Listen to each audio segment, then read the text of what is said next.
everyone, welcome back to my YouTube channel. So this is Sima Gold. If this is your first time, please kindly subscribe. And if you are a returning subscriber, thank you for coming back. So today we're making a sleeveless button down jacket with a collar. So we're going to be looking at the detailing and how it was made from scratch to finish. So please stay glued to this channel and I promise to give you good and quality tutorials that could help your sewing skills. So stay tuned as we go ahead to cut this fabric. Please don't forget to subscribe. Thank you. The first thing I'm going to be doing now is to first of all get my button stand and get the largest part of this um, measurement. So I need my button stand. My button stand is about 2 inches I'm using. Remember this fabric is on fold. Then the hip measurement is 44, which is the largest part of the body. 44 divided by 4 would give me 11. So 11 plus 2 inches for my button stand gives me 13. And I need 2 extra inch for my ease. So 13 plus 2 makes it a total of 15. So I'm going to be marking 15 inches, which is what I have exactly. So from those 15 inches, I'll be marking out 2 inches for my button stand.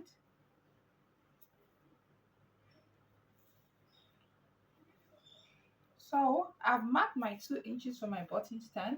The next thing I'll be watching out for is to mark I have my collar stay here, by the way. So I'll be using a collar stay for this. So the next thing is to mark out my length of blouse. The length of blouse I'm working with is actually 27. So it's actually long because I have to tuck it in. So after that, the next thing I'll be doing is to mark my shoulder measurement. I'm working with a shoulder of 16.5, so that gives me 8.25. And then I'll put in my shoulder slope. After that, um, I'll be marking the armhole measurement. The armhole depth for this is 8.5. Then I'll be marking my shoulder measurement there. Please, your shoulder measurement starts immediately after your button stand, not before your button stand. This 8.25, I'm going to be taking it upward, and after that, I'm going to be inserting the bust measurement. The bust measurement I'm working with is a bust of 41 divided by 4 gives me 10.2. So immediately after my button stand, I will start measuring my 10.2. Then my shoulder to waist I'm working with is 16.5. And at that point, I'll mark my waist measurement. My waist measurement is 39. 39 divided by 4 gives me 9.75. So I'll be marking my 9.75 here. At this point, I'll be inserting my hip measurement. So the hip measurement I'm working with is a 44. 44 divided by 4 gives me 11. Now I need 2 inches for ease and sewing allowance. 1 inch will serve as the ease, the other will serve as the sewing allowance. So this is 2, this is 2, this is me adding it now, and this is 2. After that, I'll come to the armhole part. I'll get my mid armhole, which is 4.2, and I'm going to be going in by half of an inch. Then I'll connect to the half of an inch inward and back to the shoulder tip. Then I'm going to be marking my neck measurement. For the front, I'm using 3.1 by 3.1. So this is it.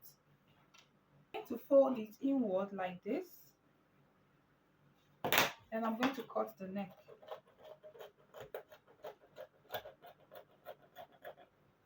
After cutting the neck, I'm going to do my shoulder slope. Then I'll do this.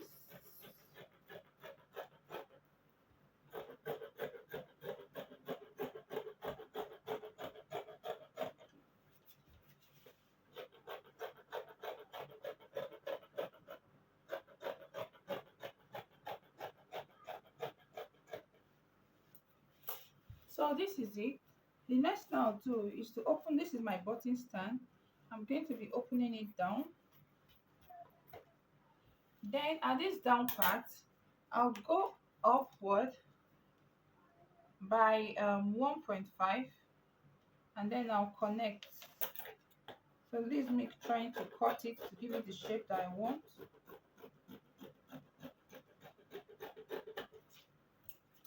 So the front is ready, so we just go quickly to the back. I'll take my fabric. I'm going to fold in this button stand because I don't really need it for this. Then I'm going to place it. I'm going to place it. The only difference is this. I'm going to be marking 1 inch or 1.5 inch upward.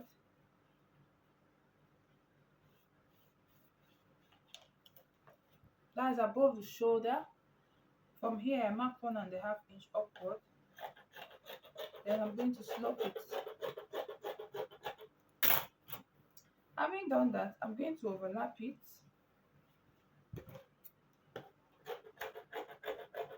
and cut. Please take note that when I'm cutting the back, I didn't go inward as deep as the 1/2 inch for the front. Then for here, I'm just going to follow the shape of this slanted part because that is 1 inch. So I think you understand it. I just, as it overlapped like this, as it's overlapped, I just cut it round because if we measure it, that is actually 1 inch, which I need for the back. So if you see you didn't cut it well, you make sure you cut it very well. After that, just yeah, continue cutting, and we do the same thing for the hemming part. First thing I'll do for the sewing is that I'm going to go to my sewing machine right now. I'll fold one, I'll fold half, sorry, and I'll fold one, and I'll run a straight stitch.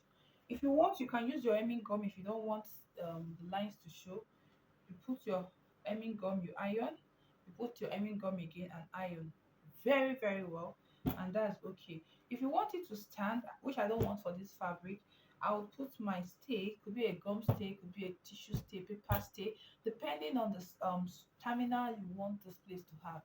You understand? But this fabric, I feel, is firm enough, so I'm not just going to add anything. I'm just going to turn and turn.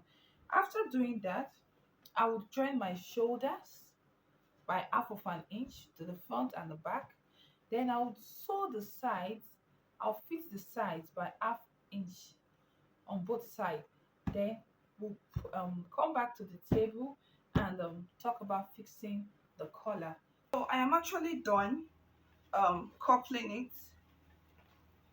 I've turned the button stand, hemmed the mouth, sewn it by the side. So what we have, then hemmed the armhole side.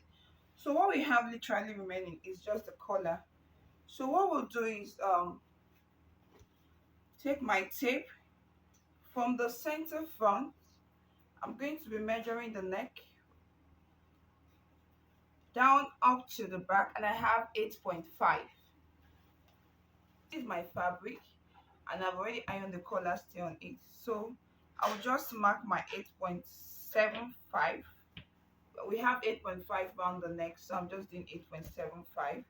I want my collar stand to be 1.5 inches, and so I've marked that already. Then I want the wing, the collar wing, to still be 1.5, and I'm going to be marking that already. I'm going to draw my line straight up. Then at these lower parts, the collar stand, I'll go in by 1, and then I'll mark it like this to the tip of the collar wing, and then I'm going to be cutting. I'll go inward towards that 1 inch, and go back to the collar wing tip and cut it out. So I have something like this. So I've cut out this one. So I have a softer fabric, the one without the collar stay. So what I would do is to place it here and follow the shape of the collar.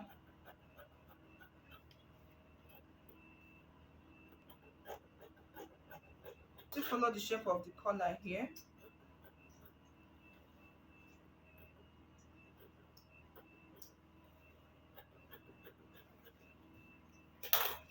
Having done this, the next thing I'll do, this softer one is the one I'll be using to cover my work.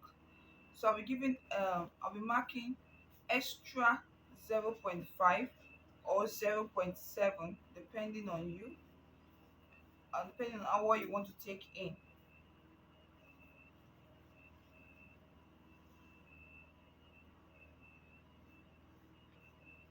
After marking it, we'll cut.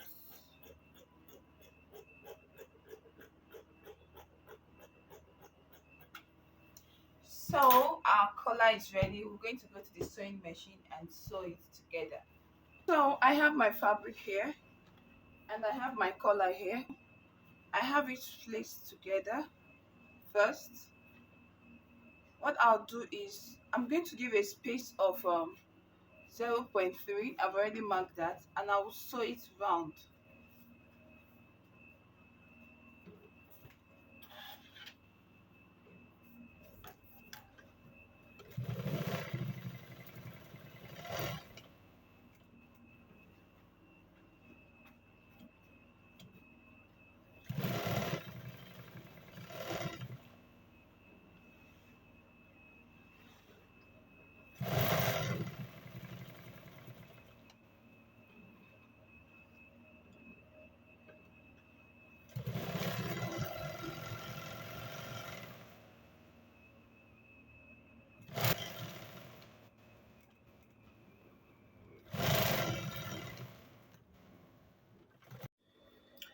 So I'm done doing this. So I'm going to be trimming off any excess I have around.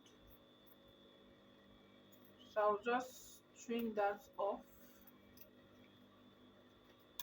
and then sew it inside out.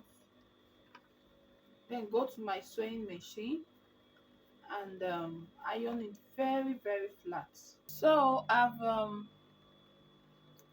top stitched on it and ironed it flat, so we can see that the collar is ready. So the next thing I'm just going to do is to take this part and sew. I'll leave this part up. I'll take this part and sew round to the other end, and before we go to the next one, so this means sewing it.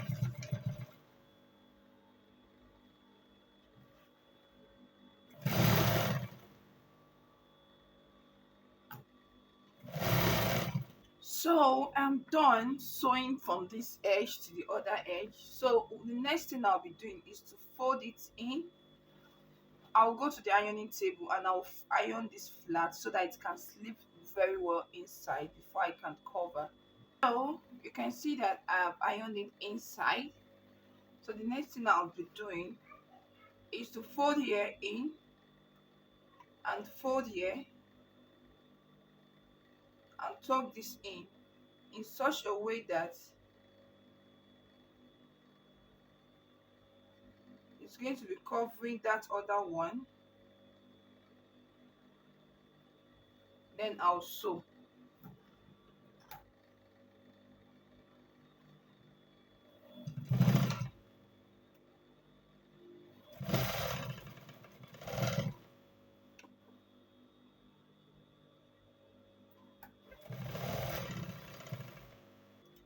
So I'm done sewing it, and you can see that our collar is ready.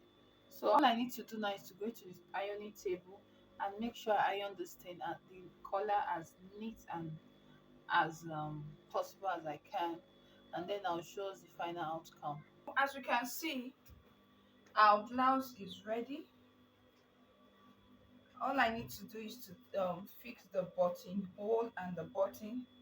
You can see our collar is well laid, and you can see it's a sleeveless blouse.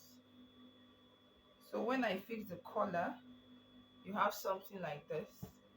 So please, if this is your first time of coming across this channel, please kindly subscribe. And if you're a returning subscriber, thank you so much for sticking by. Until next time, I remain Sima. Goodbye.